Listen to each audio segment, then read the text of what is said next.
வணக்கம் தமிழஞ்சங்களே, நான் உங்க தேவா. இனி நம்ம எந்த பத்த ரிவ்யூ பார்க்க போறோம்னா, இன்னைக்கு இல்ல நேத்து ரிலீஸ் ஆன குடும்பஸ்தன் ஆக்சுவலா நான் நேத்தே பார்த்துக்கணும், கொஞ்சம் லேட்டு தான் இன்னைக்கு.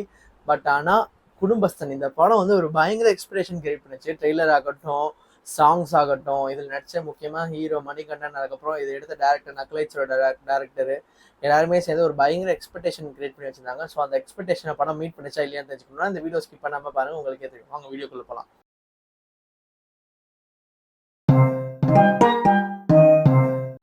ஃபர்ஸ்ட் குடும்பஸ்தன் இந்த படத்துல மணிகண்டன், அதுக்கப்புறம் வந்துட்டு ஏகப்பட்ட பேர் நடிச்சிருக்காங்க. ஆனா மெயினா மணிகண்டன் தான் நான் சொல்லணும். இதெல்லாம் நக்கலைட்ஸ்ல வரவங்க, அதை தாண்டி நிறைய கேரக்டர்ஸ் வராங்க படத்துல.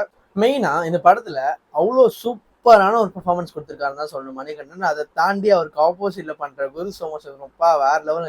ஆல்ரெடி நம்ம நேற்று பாட்டில் ராதா ரிவ்யூலேயே சொல்லியிருந்தோம், அவர் வேற லெவல் பண்ணியிருப்பாருன்னு. இதுலயும் பக்காவா பண்ணியிருக்காரு. அதே மாதிரி ரெண்டு பேரும் வர சீக்வன்ஸ் எல்லாமே ரொம்ப சூப்பரா இருக்கும். அதுவும் காமெடிக்கு பஞ்சமே இல்லாத மாதிரி இருந்துச்சு. எல்லா சீன்லயும் காமெடி, அடுத்தடுத்து நம்ம சிரிச்சுட்டே இருக்கலாம். ஃபர்ஸ்ட் ஆஃப் அந்த இன்ட்ரோல் பிளாக் வரையும் சிரிச்சுட்டே இருந்த மாதிரி தான் இருந்தது. செகண்ட் ஹாஃப்ல தான் கொஞ்சம் எமோஷனலா இருந்தது. பட் ஆனால் அந்த எமோஷனல் சீன்ஸ்லாம் பயங்கரமா கனெக்ட் ஆச்சு. சீரியஸா ஒரு காமெடி படம், ரொம்ப நாள் கழிச்சு ஒரு குடும்பமா நீங்க போய் பாத்தீங்கன்னா ரொம்ப பிடிக்கும் குடும்பஸ்தன் உங்களுக்கு. ஏன்னா வந்து ஃபேமிலிக்கான எல்லா எலிமெண்ட்ஸும் இருக்கு. நீங்க ஃபைட்டு கிட்டலாம் எதிர்பார்க்காம ஒரு நார்மலா போயிட்டு படம் பார்ப்பாங்களே, அந்த மாதிரி ஆடியன்ஸ்க்கு இது ரொம்ப ரொம்ப பிடிக்கும். படம் வந்து விறுவிறுப்பா போகுதுன்னு சொல்லுவாங்க. பட் ஆனா இந்த படம் விறுவிறுப்பா போகுது, ஆனா எங்கேயுமே ஒரு ஃபைட்டோ சாங்கோலாம் இல்லை, வெறும் காமெடி வச்சே விறுவிறுப்பா போயிருக்கு. ரொம்ப நாள் கழிச்சு ஒரு நல்ல ஒரு காமெடி என்டர்டெய்னர் வந்திருக்குன்னு தான் சொல்லணும். ஆல்ரெடி அவர் பயங்கரமான பிளாக் பஸ்டர்ஸ் கொடுத்துருக்காரு. குட் நைட் ஆகட்டும், இல்லை லவ்வர் ஆகட்டும், அதெல்லாம் செம பிளாக் பஸ்டர். அதே வரிசையில குடும்பஸ்தனும் ஒரு பக்காவான பிளாக் பஸ்டர் தான் மணிகண்டன் காமிச்சிருக்கு. அவர் சூஸ் பண்ற ஸ்கிரிப்ட் எல்லாமே மிடில் கிளாஸ் மணிகண்டன் அந்த மாதிரி இருக்கு. அவருக்கு பேரே மாத்திடுவானுங்க போல இன்னும் கொஞ்ச நாள்ல. ஏன்னா அந்த மாதிரி தான் இருக்கு. ஈஸிலி ரிலேட்டபிளான கேரக்டர்ஸ் பண்றாரு. அவர் சொன்ன மாதிரி இப்ப நான் உலகத்தை காப்பாத்தினா நீங்க நம்புவீங்களான்ற மாதிரி அவருக்கு இந்த மாதிரி கேரக்டர்ஸ் பக்காவா சூட் ஆயிருக்கு. பட் ஆனால் அவர் வேற ட்ரை பண்ணணும்னு ஆசைப்படுறேன். ஆனா இந்த மாதிரி நடிச்சாலும் எல்லாருமே பார்ப்பாங்க. ஏன்னா என்ஜாயபிளா இருக்கு. ஒரு நார்மலான ஸ்டோரியை எடுத்து நக்கலைட்ஸ் டீம் இவ்வளோ சூப்பரா ப்ரெசென்ட் பண்ணியிருக்காங்க. சீரியஸா பெரிய ஹேட்ஸ் ஆஃப் தான் சொல்லணும். அதுல வர கேரக்டர்ஸ் எல்லாமே சூப்பரா இருக்கும். ரொம்ப நாள் கழிச்சு இதுல ஒரு காமெடி ட்ராக்னு ஒன்று வருது. ஏன்னா நார்மலா எல்லா படத்துலயும் காமெடி ட்ராக் பெருசா இருக்காது. பட் ஆனால் இதுல ஒரு காமெடி ட்ராக்கும் வருது. அதுவும் ரொம்ப ரொம்ப ரசிக்கப்படியா இருந்துச்சு. 3 பேரும் ரொம்ப சூப்பரா பெர்ஃபார்ம் பண்ணியிருந்தாங்க.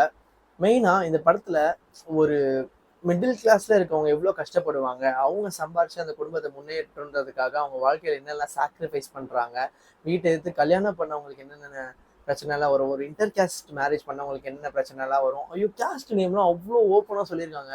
எப்படி இந்த படத்தெல்லாம் மட்டும் இது பண்றாங்கன்னு தெரியல. நம்ம பெரிய ஹீரோஸ்லாம் நடிச்சா சும்மா வார்த்தை சொன்னாலே இது பண்ணுவாங்க. பட் ஆனால் இதுவே அவ்வளோ பேர் பார்க்குறாங்க. பரவாயில்ல, ரொம்ப ரொம்ப நல்ல விஷயமா தான் நான் பார்க்குறேன். ஏன்னா வந்து பெரிய பெரிய படத்துக்குலாம் கேஸ் போட்டு இதை பேச விடாமே தடுத்துடுறாங்க. பட் ஆனால் இதில் பேசியிருக்கிறது ரொம்ப ரொம்ப ஒரு நல்ல விதமாக நான் பார்க்குறேன். அதை தாண்டி இந்த படத்தில் பர்ஃபார்மன்ஸ் வைஸ் குரு சோமசுந்தரம் ரொம்ப சூப்பராக பண்ணியிருக்காரு. மணிகண்டனும் பிரித்து எடுத்திருக்காருன்னு தான் சொல்லணும். காமெடி டைமிங் எல்லாமே ரொம்ப சூப்பராக இருக்குது. ஆக்சுவலாக இது ஒரு சுச்சுவேஷன் காமெடி மாதிரி தான் அமைஞ்சுது. அவரை சுற்றி காமெடி நடக்கிறது தான். அவர் பெருசாக காமெடி பண்ணுற மாதிரி இருக்காது. டைலாக்ஸ்லாம் ரொம்ப ஹார்ட் ஹிட்டிங்காக இருக்கும். செகண்ட் ஆஃப் டுவர்ட்ஸ் த கிளைமேக்ஸ்லாம் ஒரு சீனில் அந்த சாப்பாடு சீன்லாம் நீங்கள் பார்த்தீங்கன்னா உங்களுக்கே ரொம்ப எமோஷனலாக இருக்கும். ஓவராலாக ஒரு பயங்கரமான என்டர்டெய்னிங்கான ஃபிலிம் தாங்க. வருஷம் ஸ்டார்டிங்லேயே ஒரு பக்காவான படம் பார்த்த மாதிரி தான் இருந்துச்சு. ஸோ குடும்பஸ்தன் இந்த படத்துக்கு நம்ம சைட்லேருந்து கொடுக்குற ரேட்டிங் 100க்கு 100. ஏன்னா எல்லாமே சூப்பராச்சு. இந்த படத்தில் 100 கொடுக்கலாம் கண்டிப்பாக. எனக்கு ரொம்ப ரொம்ப பிடிச்சிருந்தது படம். செம்மையான படம். கண்டிப்பாக மிஸ் பண்ணாமல் உங்கள் ஃபேமிலியோட போய் தியேட்டரில் பாருங்கள். ஒரு வீக்கெண்டுக்கு பக்காவான படமாக அமையும் உங்களுக்கு. ஸோ இந்த வீடியோ உங்களுக்கு பிடிச்சதுனால லைக் பண்ணுங்கள், ஷேர் பண்ணுங்கள், மறக்காம அதே வருஷனுக்கு சப்ஸ்கிரைப் பண்ணிவிடுங்க. கீழே இருக்க பெல் பட்டனை நமக்கு மறந்துடாதீங்க.